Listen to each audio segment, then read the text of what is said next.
Internet की दुनिया में वेब पेजेस पर जब आप नेट सर्च करते हैं हर कोई जानकारी आपको अवेलेबल हो जाती है। क्या आपने कभी सोचा है इसका सोर्स क्या है, ये किस लैंग्वेज के अंदर क्रिएट किया जाता है? आप सभी का स्वागत है पवन डिजिटॉक पर। मैं इस वीडियो में HTML की बात करूंगा। आप स्वयं प्रैक्टिकल देखेंगे किस प्रकार से आप HTML का लैंग्वेज यूज करते हुए वेब पेजेस को क्रिएट कर सकते हैं। इसके लिए आपके पास में एक नोटपैड होना आवश्यक है और आपके पास में ब्राउज़र होना आवश्यक है, यानी इंटरनेट की अवेलेबिलिटी हो या फिर आप गूगल कोई भी सर्च इंजन यूज कर सकते हैं। दो एलिमेंट आपको यहाँ पर चाहिए, एक नोटपैड और दूसरा आपके पास में कोई ब्राउज़र हो। पूरे वर्ल्ड में हर एक रीजन की, हर एक कंट्री की अपनी एक लैंग्वेज होती है। इसी प्रकार से इंटरनेट की भी अपनी एक लैंग्वेज होती है। वो ये नहीं है कि हर किसी लैंग्वेज को समझ जाए, वो HTML या फिर कोई प्रोग्रामिंग लैंग्वेज है जैसे CSS, जावास्क्रिप्ट, इनको ही समझता है। आप या तो किसी एप्लीकेशन को, वेबसाइट को, जैसे वर्डप्रेस सॉफ्टवेयर को अपनी वेबसाइट क्रिएट करने के लिए जब यूज़ करते हैं तो आप बाय डिफ़ॉल्ट वो सारी लैंग्वेजेस जो प्रो लेवल लैंग्वेज होती है वेबसाइट डिज़ाइन के लिए, वो सारी इनमें इन सॉफ्टवेयर में मिल जाती है। लेकिन आप चाहते हैं कि अपने मन मुताबिक किसी वेब पेजेस को मन मुताबिक जानकारी जो है हम यूज़र के पास दें वेबसाइट के द्वारा, और वेबसाइट जो है वो HTML में लैंग्वेज में किस प्रकार से क्रिएट कर सकते हैं, तो ये आपको HTML का नॉलेज होना आवश्यक है। HTML लैंग्वेज को 1991 में टिम बर्नर्स-ली के द्वारा खोज किया गया था। उसके बाद में अभी तक इसमें बहुत सारे एडिशन हो चुके हैं। HTML एक ऐसी प्रोग्रामिंग लैंग्वेज है जिसके अंदर टैग्स यूज किए जाते हैं। मेन 3 एलिमेंट होते हैं HTML में।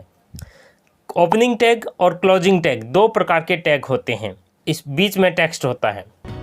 हम जब भी वेब पेजेस के ऊपर HTML का यूज करते हुए किसी डिस्क्रिप्टिव फाइल को या किसी डेटा को जब क्रिएट कर रहे होते हैं तो उस समय हमारे पास में बहुत सारे टैग होते हैं, जैसे हेड टैग है। वैसे हेड टैग को कंटेनर डेटा भी कहा जाता है, क्योंकि हेड टैग के अंदर ही सारे डेटा को रखना होता है। इसके साथ में जैसे body tag, title tag, heading tag, paragraph tag, बहुत टाइप के टैग होते हैं।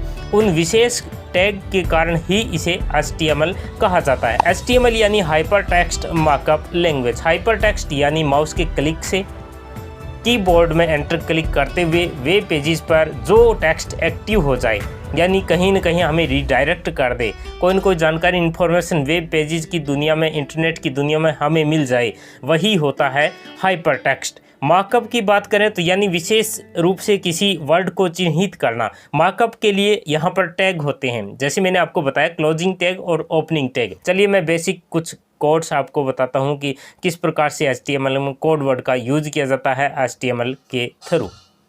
आप अपने PC या कंप्यूटर में सबसे पहले नोटपैड ओपन करना है। उसके बाद में आपको लेस देन साइन देते हुए, एक्सक्लेमेटरी साइन देते हुए डॉग टाइप करना है। फिर हम ग्रेटर देन का साइन लगा देंगे HTML लिखते हुए। ये एक प्रकार का रिकॉग्नाइज करता है HTML का कौन सा एडिशन है। वैसे इसका ज़्यादा मीनिंग आपके लिए नहीं है, फिर भी आपको लगाना है। फिर आपको लेस देन HTML फिर ग्रेटर देन का साइन दे देना है। इस प्रकार से ये ओपनिंग टैग दे रहे हैं हम। हेड भी इसी प्रकार से ओपनिंग टैग देना है। और ये देखिए, उसके बाद में आप टाइटल देना चाहते हैं तो लेस देन साइन देते हुए फिर टाइटल लिखना है, फिर आप ग्रेटर देन का साइन दे देंगे। उसके बाद में जैसे मैंने टाइटल में कुछ नाम लिख देना, जैसे मैंने लिखा वेलकम। अब वेलकम के बाद में हमें टाइटल का क्लोजिंग टैग देना है। तो देखिए, क्लोजिंग के लिए आपको लेस देन स्लैश टाइटल फिर ग्रेटर देन का साइन दे देंगे। ये है क्लोजिंग टैग। टाइटल जो अभी आपने लिखा, जो स्क्रीन पर आप देख रहे हैं। फिर हमें बॉडी का फिर इसी प्रकार से less than greater than sign के बीच में टेक्स्ट बॉडी लिखना। फिर मैंने लिखा बॉडी के बीच में पवन डिजिटॉक,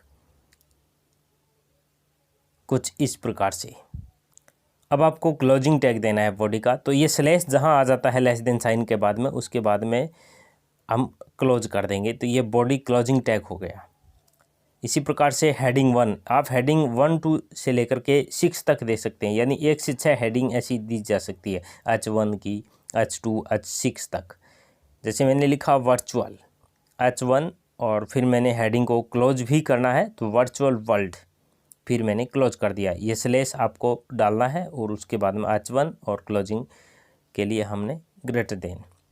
इसी प्रकार से मैंने हेड दिया था और हेड को अब हमने क्लोज कर देना है। तो स्लैश लिखते हुए हम हेड को क्लोज कर देंगे। फिर HTML को भी मैंने क्लोज कर दिया। ये आपका बन करके तैयार हो गया है HTML की लैंग्वेज में एक वेब पेज। अब मैंने इसको सेव एज किया और आपको ये ध्यान रखना है कि एक्सटेंशन जिसमें हम सेव कर रहे हैं उसके साथ में आपको .html अवश्य लिखना है। ये देखिए .वेलकम मैंने जैसे फोल्डर नेम दिया, .html मैंने लिख दिया। ऑल फाइल्स भी आप कर सकते हैं और सेम इसी पैटर्न में रहने दीजिए। अब ये देखिए वेलकम नीचे फाइल फोल्डर बन चुका है ब्राउज़र के लिए। और ओपन विद मैंने जैसे गूगल क्रोम में गया और देखिए ये वेब पेज आपने सोर्स आपका है, आपके पीसी से आपने क्रिएट किया है, पवन डिजिटॉक वर्चुअल वर्ल्ड। अब हम बात करेंगे कि इमेज किस प्रकार से आप ऐड कर सकते हैं। तो आपको ये इस प्रकार से कुछ कोडिंग देना है इमेज के लिए, यानी लेस देन इमेज टाइप करना, फिर SRC यानी सोर्स, फिर इक्वल का साइन देते हुए आपको क्वोटेशन मार्क देते हुए इमेज का जो जैसे डेस्कटॉप पर है मेरी इमेज तो मैं JPG फॉर्मेट यहाँ टाइप करूँगा। पवन न्यू पिक नाम फोल्डर डेस्कटॉप पर है, मैंने इस प्रकार से इसको कोड दिया और सेव कर दिया। मैं उसी पेज को वापस जाता हूँ गूगल क्रोम के ऊपर, ओपन विद गूगल क्रोम करता हूँ तो आप देखेंगे कि ये देखिए पेज वर्चुअल वर्ल्ड ये पिक आ चुकी है।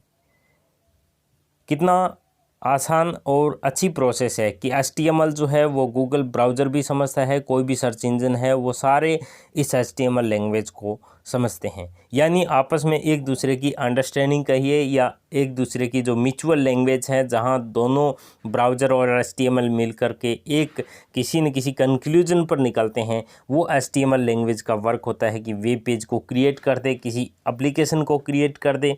इस प्रकार से आप आसानी से इस HTML लैंग्वेज को स्टेप बाय स्टेप और भी डिटेल में समझ सकते हैं।